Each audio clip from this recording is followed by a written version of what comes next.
Gusto ko po sana magtanong sa ating administrasyon ngayon kung bakit lahat ng nasa SMNI at saka ang nag-administer ng SMNI ay kanilang ikukontempt at ikukulong. Na sila po ang inspirasyon ko dahil sila po ang araw-araw kong nakikomunicate at napapakinggan ko ang kanilang istasyon ay napakaganda para sa ating bayan. Wala po silang ibang intensyon. Ngayong gabing ito rin mga kapatid, mga kababayan ay ating panonoorin ang mensahe ng isang ina na nawala ng kanyang anak dahil sa karahasan na ginagawa ng CBP, NPA, NDF. Panoorin po natin to.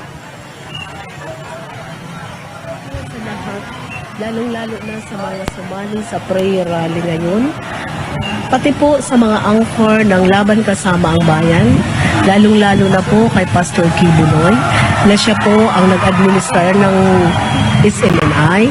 Ako po ay ama, ina ni Kit B. Absalon, na pinatay po ng mga grupong terorismong CPP, NDF, NPA.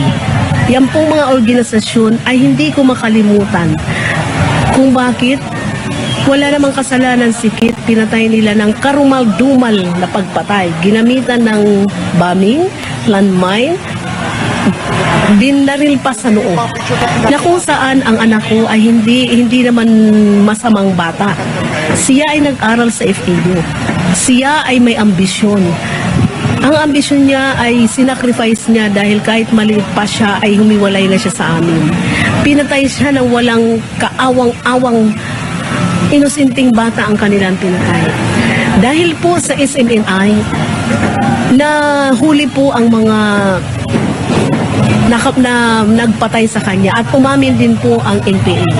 So, gusto ko po sana magtanong sa ating administrasyon ngayon kung bakit lahat ng nasa SMNI at saka ang nag-administer ng SMNI ay kanilang ikukontempt at ikukulong. Na sila po ang inspirasyon ko dahil sila po ang araw-araw kong nakikomunicate at napapakinggan ko ang kanilang istasyon ay napakaganda para sa ating bayan. Wala po silang ibang intensyon. Kaya po, nung in-interview po ako kay Pangulong Marcos, hindi po ako nagdalawang isip. Ako po'y nagkumbinsi pa na bubutuhan natin siya para siya po ay matapang at matalino na ang buong akala ko ay magiging tahimik ang ating bansa at magiging makakamit ko ang hustisya sa buhay ng aking anak. Alam niyo po, nalilito ako ngayon. Hinihiling ko na sana makamit ko po ang hustisya. Na hanggang ngayon ay hindi ko pa nakamit ang hustisya. Kaya po ako ay nagsasalita sa inyo upang ipahayag sa inyo ang sakit at nararamdaman ko sa pagkapatay ng aking anak.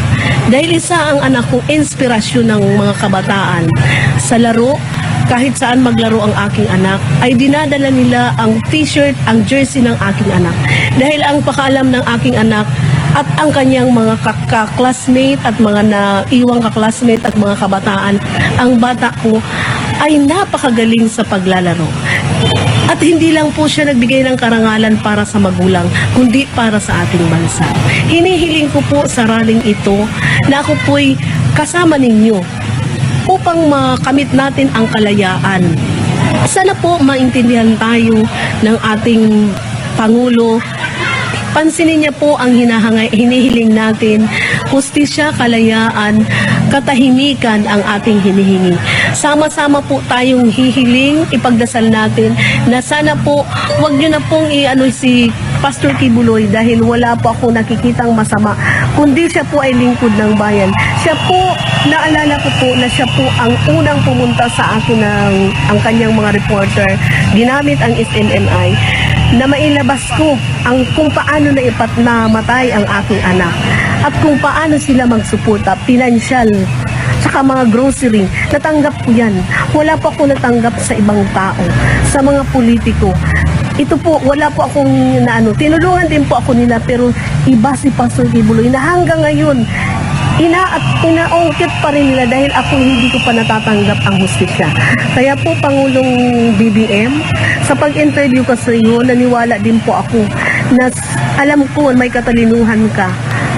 may kakayahan ka po na maging tahimik ang ating bansa. So, hinihiling ko po na sana po, pakinggan mo po ang aming hinihiling. Huwag niyo po sanang idamay ang magandang layunin ng SMNI at ang mga angkor dahil para ito sa lahat, para sa katahimikan ng ating bansa. Maraming salamat po.